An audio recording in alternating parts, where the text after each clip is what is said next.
have spent my entire life either at the schoolhouse, on the way to the schoolhouse, or talking about what happens in the schoolhouse.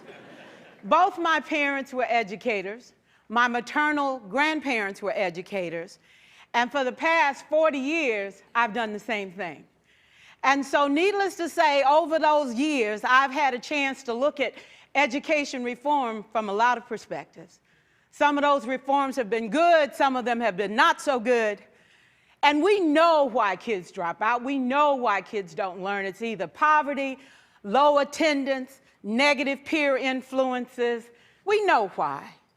But one of the things that we never discuss, or we rarely discuss, is the value and importance of human connection. Relationships. James Comer says that no significant learning can occur without a significant relationship. George Washington Carver says all learning is understanding relationships.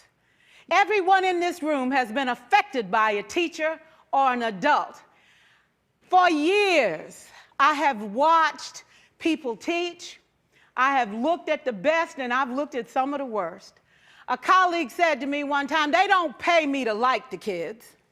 They pay me to teach a lesson. The kids should learn it.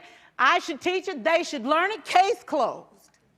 Well, I said to her, you know, kids don't learn from people they don't like.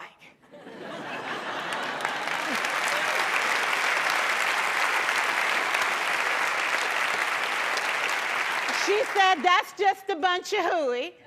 And I said to her, well, your year is going to be long and arduous, dear. Needless to say, it was. Some people think that you can either have it in you to build a relationship or you don't. I think Stephen Covey had the right idea. He said you ought to just throw in a few simple things, like seeking first to understand as opposed to being understood. Simple things like apologizing.